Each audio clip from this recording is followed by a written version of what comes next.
Welcome back to Beyond the Tube. Today, we are joined by the wonderful Tomika, who is a law graduate. She is going to be talking all things NDIS with us. She's got a very special interest in helping families who might be struggling with NDIS. And we are just so fortunate to have a little bit of her time to help our community. So please give a warm welcome to Tomika. Thanks for joining us. Yay! Thank you so much for having me. It's lovely to be here. Oh, I'm so pleased that you were able to take time out of your busy schedule to join us. It's amazing and I appreciate it. Let's dive in.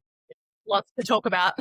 There is. There's lots to cover and not a lot of time to do it in, so we'll just jump straight into it. How do you currently support NDIS participants and their families? I established a small company, and within our small team, there's a total of 7 of us at the moment. We provide disability support work, support coordination, and psychosocial recovery coaching. A lot of the people who we support, a large demographic of our participants, are younger children who have only just recently gained access to the NDIS. And in that process, we are very often involved with families, schools, pediatricians, allied health providers, and all things like that. That's amazing. That's so great. What inspired you to focus on supporting families in this sector and in disability? Why did you choose that? I think that just through the years of working with people from all walks of life, you really come to realize where there are gaps in different service deliveries, and I think that living in the Newcastle area, we have support workers that are in Lake Macquarie, but also up in Maitland and in the Port Stephens area. I think just by being around all these different demographics, you come to realize that every community has different needs. The reason why we wanted to, support and I guess target and specialize in supporting families and younger children is because we are a young team ourselves. Being able to rapport build with young people, adolescents and young adults is really quite seamless because we are young ourselves. I'm the oldest in our team and I'm 26. And some of our support workers are 18 to 23. And that's really an important life stage for Definitely. many younger people, adolescents, teenagers, young adults. Yes.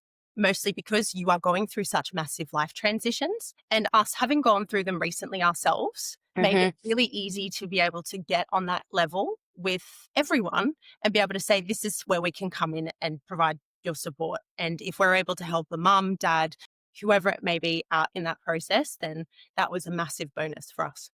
That's a pretty incredible mission statement to be able to do that and support the community in that way. People, I guess, who are a little bit more vulnerable and don't know. Yes, and I think that we did see that a lot. There are the areas that we service people from all walks of life, DV background, things like that, where we are more than just supports. We come in and help mums and dads, whoever it may be, carers, with their young families and navigating these very complex systems. Being able to do that not only on the ground with daily activities, but also systemically, like through navigating the NDIS space, it made it rewarding on multiple layers and multiple levels. That's incredible. Good on you for going out there and making a difference and advocating. It's our favorite word. I feel like we should have bingo cards. Advocating. No, the commission doesn't like that. They don't like that. They don't like that word. See, look, there you go. Advice already. Now, to get into the nitty gritty of it, plan reassessments and change in situation when we're going through NDIS can be hugely stressful, very confusing. There's a lot going on. What is the difference between a plan reassessment and a change in circumstance? Because to most of us parents, they seem pretty the same. Yes, and I think the thing that's even worse with things like that is that there's different words that are used for the same thing. You may have also come across the word as plan review as well, which is synonymous with a plan reassessment, really. We use plan reassessment and a change in circumstances as the main words. But a plan reassessment is the process where the plan is coming to an end. You're coming to the end of a plan period, and the NDIA will come to you, normally or participant directly, and will say, hey, your plan is about to end. Let's go through it together and see how you went for the past 12 months, 24 months, whatever it may have been. Let's talk about how your supports have been going, how you've been going, and if anything's changed, we can make that adjustment for you. Now, I say this very casually. It's a very stress-inducing process for many people. I really do appreciate that. And a change of circumstances is more when the participant goes to the NDIA and says, my circumstances have changed and I need to notify you because this is going to impact the level of support I need or how my plan is currently structured. The most common change in circumstances that I've been involved in or I have seen is Mhm. the process where I have had a new participant come to me and say, this is my plan. I've been really struggling with it. It doesn't reflect my needs. Maybe their condition has deteriorated a little over time, which is very possible, especially with participants getting older. Mhm. Sometimes a plan was approved and it's completely ridiculous and doesn't meet a participant's needs. And you think to yourself, what was that even all about? So that's when a change of circumstances will happen, is when I, as the participant, need something different. And this is my application for that. That's a really nice way to package it up. And as you're speaking of that, I'm thinking of different things that we've done with Ezra, and I'm now categorizing that in my head. And I suppose for our community, particularly with tube fed kids, and obviously that's our passion and that's our core and our crux, is that tube feeding diversifies and changes over time. Lots of kids start with an NG tube and it could be temporary, and hopefully temporary, but in some cases it does become permanent, and then we move to a different type of tube. In Ezra's case, a G tube. Obviously, we needed to go to NDIS shortly after that process and say, hello, things have changed here. This is what we're now looking at. We need support in different ways. Pump feeding needs more, giving sets needs pumps, those kinds Yeah. of things that we didn't need with an NG tube that we now need. So that was a change in circumstance for us. We already had an active plan. Yeah. I'm glad that you said that, because that reminds me, when you're expecting your plan is coming to an end and you're expecting a plan review, the NDIA can very easily turn around and say, don't worry about it, your plan's going to roll over. Yes. And that, in that instance, it becomes very frustrating, especially if you've already started to collect all of your evidence for the plan review, right? So that's really frustrating. But I am seeing, in my experience, I have been seeing more plans just being automatically rolled over. I truly am of the opinion that it's because they don't have enough resources to be able to schedule plan reviews every day, even in instances where a plan is coming to an end. I have requested a plan review as a support coordinator. I have said, you need to review this plan. We have all this information that indicates that things need to be made. We don't want this to roll over. We want it to be scheduled. And then you have to join the queue. And more likely than not, the plan will roll over. They will say, your plan will continue. Use it as it is stated. We will get to you when we're ready. And that can take months.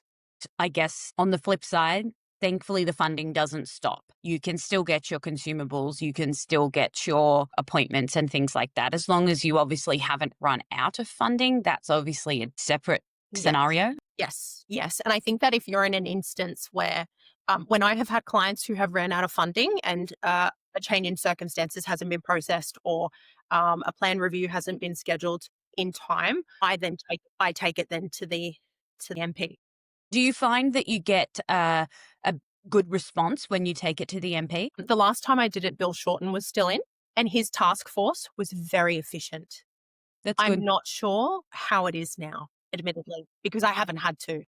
I mean, which is probably a better case scenario, really, that you haven't needed to. That's Yes, good. that's my best case scenario, is that I don't need to escalate it. There are Yes. instances where I've been on the phone to the NDIA every day, first thing in the morning, to say, have you escalated this yet? They will say no. And I said, I'm going to the office of Bill Shorten, and they go for it. And then I get through to them, and their task force, it was very efficient, I found. Now that everything's changed and now that he's comfortably gone to the University of Canberra, Yes. I'm not sure what he's left for everything. Yeah. You'll have to keep us posted if you have to I will. take it to an MP and see what comes out of it, just out of Fingers interest. crossed I don't, but I I hope will let not you know. to. But if you do, come Yes. back and tell us. I will. On the back of that, preparation, we did touch on that at the very beginning. It is very cumbersome and time heavy to prepare for either situations, really. What key documents should families gather? I mean, I think we all know the standard ones, but where do you find people are getting the most success? by having specific documents? There is a list of documents that I always recommend people gather. And now that's not always realistic. It is, they're expensive, time consuming. And on top of that, you're also trying to run a household, a family, have a job, a life, all of that. I really do appreciate how challenging it is to gather that information. Mhm. However, the key evidence, and I have a pyramid and it sort of works its way down, and your fundamental piece of evidence will always be a functional capacity assessment. And the reason why they're so important is because they look at the disability that the person has gained access to the NDIS for and attributes functional limitations or functional impairment because of that disability. And because it is, and I hate this, but it is a deficit-based system. And so you are able to qualify for more funding if you can demonstrate that your disability leads to functional impairment or incapacity. Yes. And to what degree depends on how much funding you will receive. So that's what a functional capacity assessment does. And that is always performed and executed by an occupational therapist. Okay. Depending on the disability, whether it be psychosocial or physical, depends on whether you will have just a normal OT or a mental health OT. So they are important to differentiate. What is really important, especially for families with young children, is having a really fantastic pediatrician. I unfortunately have not had the best experience with pediatricians and GPs just because there is that disconnect between health and disability. Yep.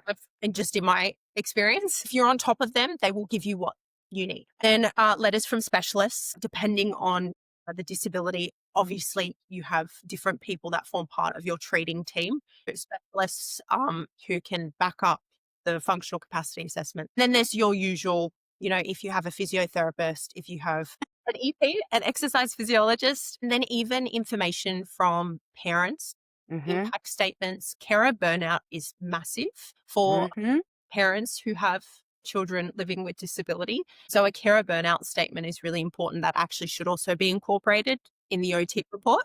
Something that's really important that's relatively new is a log. Okay. Yes. A daily life vlog for as long as you can do it. Okay. That log, and this is new to me too, so I'm still navigating these waters, but I have come to find that what they are asking for more and more often is a diary or a log of daily life that incorporates both formal and informal support. So someone's sleep schedule, what they do in the morning, how much support they need for certain activities, what they do afternoon, evening, struggle periods. And usually for parents, it's the mornings and the evening.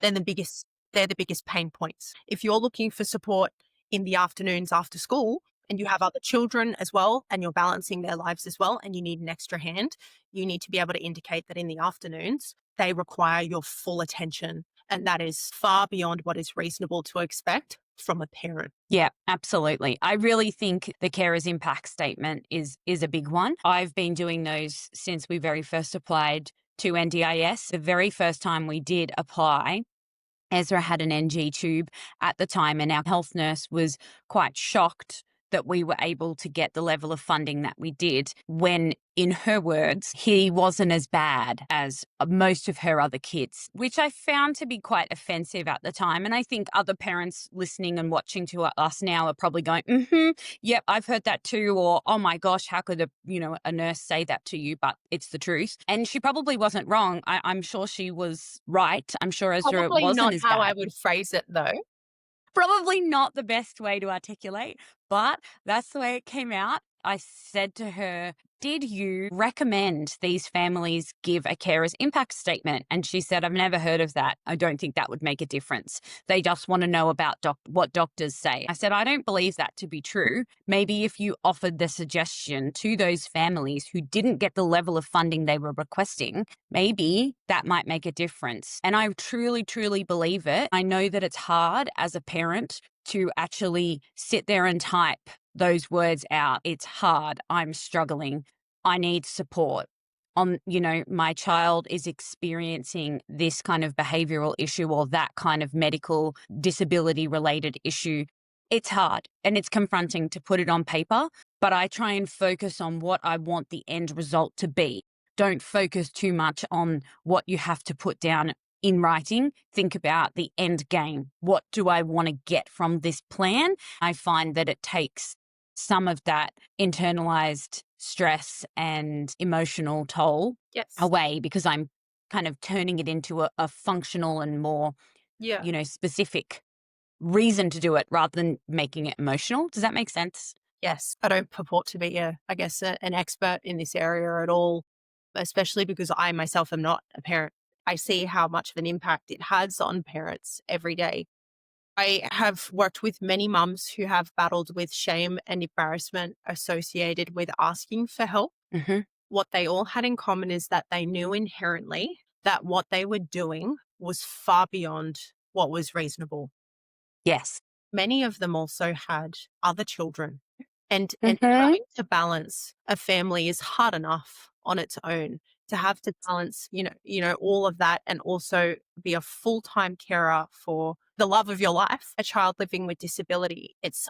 I can't imagine how challenging it would be without the right level of support. Yes. The other thing people are probably thinking as they're listening to us right now is it just sounds like a whole lot of work. It sounds like there's so much I have to coordinate. It sounds like there's so much I have to do. The other thing that I would like to just throw in here for people whilst they're listening is a couple of episodes ago, we did have a fantastic conversation with Sam, who is the co-founder of an app called Heba, Heba, available on all app stores. Heba tracks your child's moods, health. You can put in there all your appointments. You can use it like a diary and a tracker combined in one. I'm thinking for all these parents who are now thinking, NDIS want me to track my kid on a daily basis, weekly basis, monthly basis. If you are using that resource, it will produce that for you at the click of a button. There is nothing additional that you would need to do. So it wouldn't actually take you any more time. That could be a really good resource for people to use in a different kind of way rather than just tracking it for the purpose of their own information or tracking it for a doctor or a specialist or something like that. You actually can track it for the use of actually applying to NDIA for assessment or for a change in circumstance, depending on the situation. So just sort of throw that in there as an option to people because everyone's time poor. Whether you've got a child with disability or not, everybody is time poor. Add that layer of complexity in, you've got even less time in a day. Feels like you've got 12-hour days instead of 24-hour days. That's right. That's right. No, that's really amazing. I didn't know. I hadn't heard about that. So I definitely will recommend that to some of our parents for Yeah. sure. Yeah. It's really helpful. It's free, and there is an additional layer that you can purchase if you choose to, and it's funded under assisted technology. So you can claim it, which I think is Amazing. pretty amazing too. It's a great tool. I have found that it's really changed the way I do things now. And I imagine when I come to reassessment, it's going to be really helpful. Yeah, totally, totally. Your support coordinator is supposed to help you with that too. That's what they're there for. I've rattled off a few things that people are going to need to do and the functional capacity assessment and things. Yes. Do you have some kind of checklist that Yes. maybe we could share with people? Yes, I will provide it so you guys can put it wherever suits you. Amazing. This is great. We'll make sure we link it in the show notes so you guys can find it. And then hopefully that will help when it comes to that stage. What are some of the key language uses that should be included in the functional capacity assessment? And can parents actually suggest this to their OT? Yes. So there is definitely language that I have recommended to occupational therapists to include in their reports. I have come across a few organizations that already do it. The key language that we're really focusing on is the reasonable and necessary criteria, which is Section 34 of the NDIS Act. And there are also a few participant rules that elaborate more on some of the key terms under Section 34, but it's all very convoluted and complicated and all that. It's definitely something that I would recommend you speak to an occupational therapist about. You can ask for them to include anything that you like. They know your children best. The allied health provider, whoever it may be, is just there to put into writing what you know to be a reality. That's why it's really important to have a fabulous OT and an OT that you trust, because it becomes incredibly challenging when you engage an OT who likes to do things a certain way, but it doesn't produce the result. It doesn't produce the results that you need and that your family need. It is about navigating those really challenging conversations because you're not implying that they can't do their job, but you are implying that they need to include something additional in order to safeguard the recommendations. Yes. And Section 34 and becoming acquainted with the language in that is very important. You would have probably come across some of it. It's very, I guess, popular. You hear it all the time: value for money, effective and beneficial. They're the two big ones that in the participant rules, it actually elaborates on what they mean. So you Hmm. have, you have Section 34 and it has what a reasonable and necessary criteria is. And then for each criteria, you have to go into the participant rules Hmm. to figure out what that even means. Becoming acquainted with that will help any process because you're utilizing the language that the process was founded on and built on. Yes, you can definitely ask to work with the OT to include certain language that makes it a stronger case. You're just trying to provide the strongest evidence that you can to really get those recommendations. When you're working with an OT, it should be exactly that, working with them to produce the report. Which means there shouldn't be any nasty surprises at the end. There shouldn't be anything that pops up that you think, well, I didn't want that in there. Should have had this in here.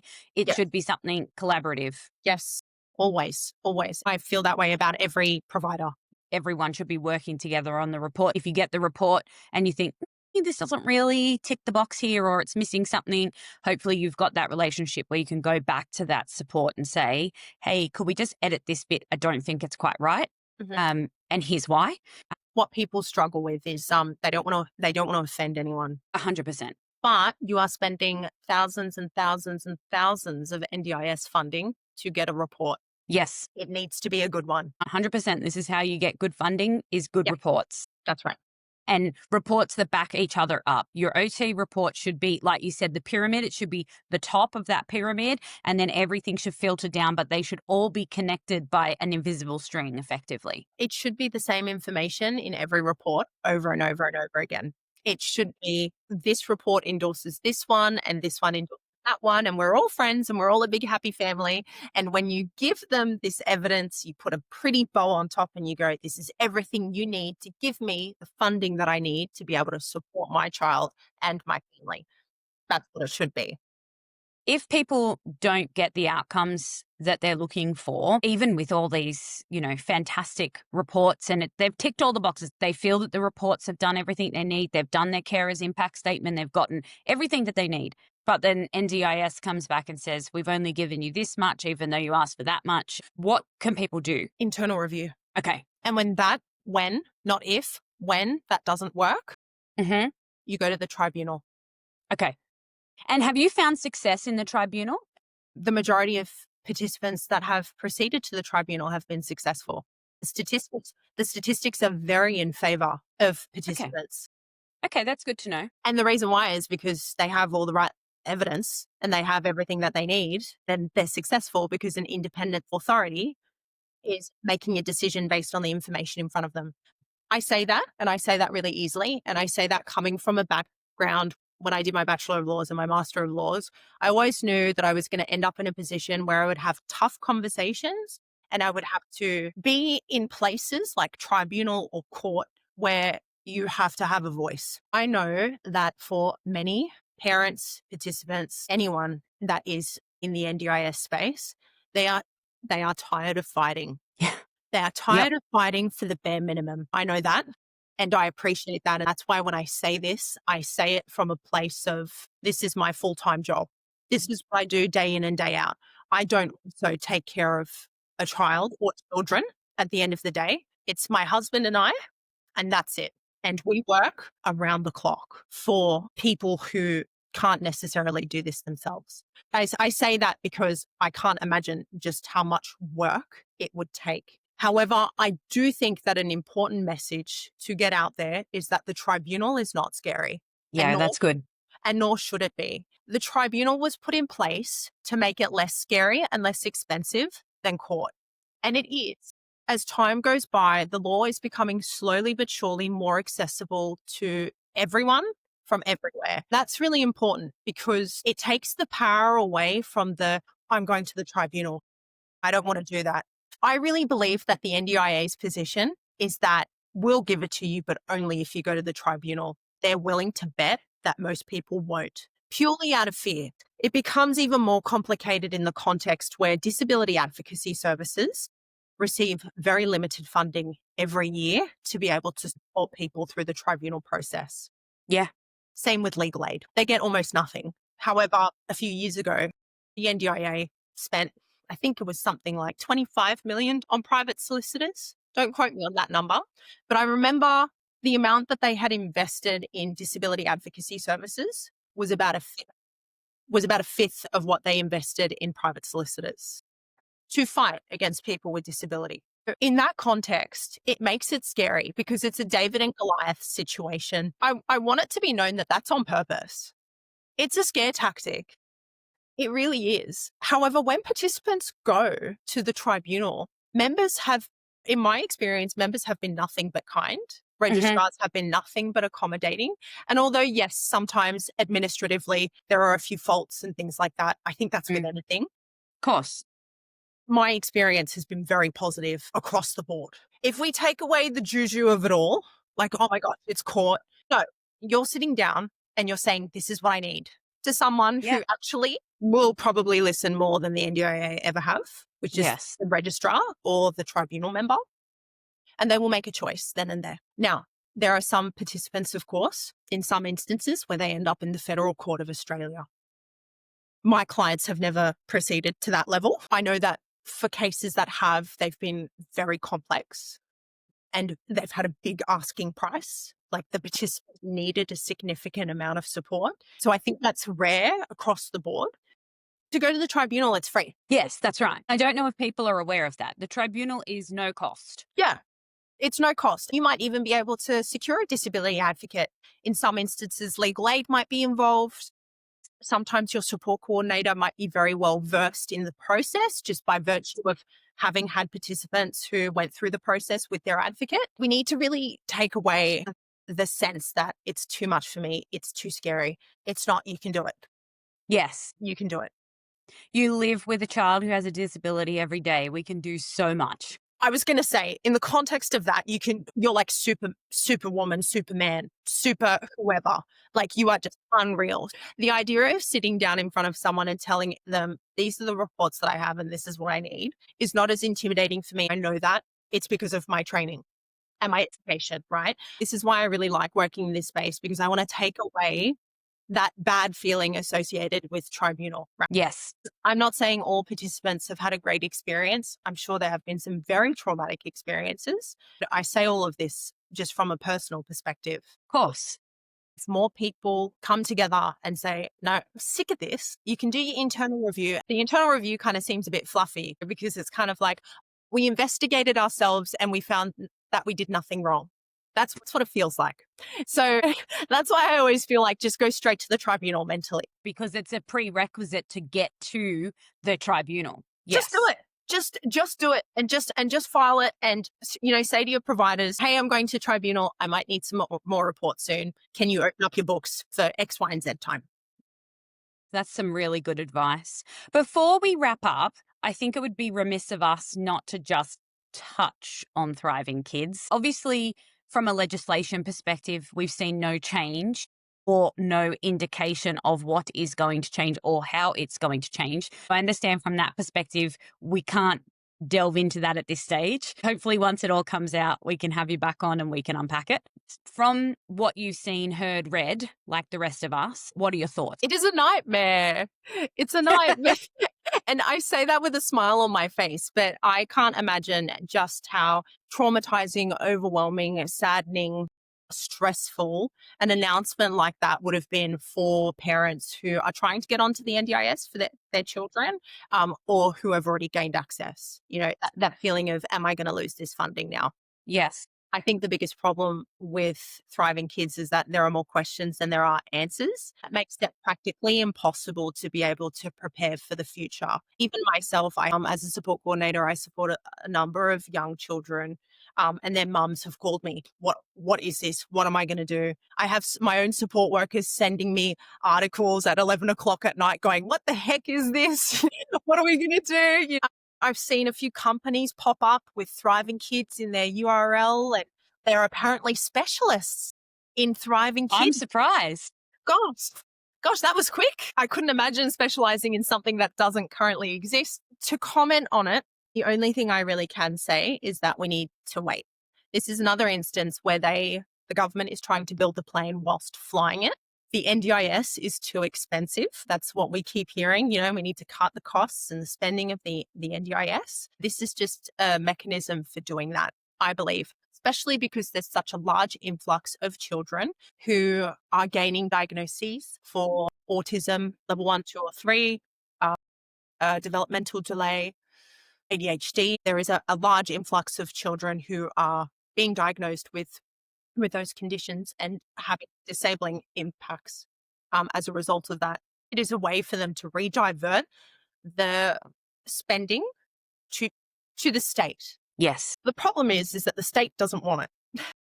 The Mm. state doesn't want it either. Nor do they have the funding for it either. That's right. And so we're trying to flick the ball to the side, hoping that someone else will take responsibility.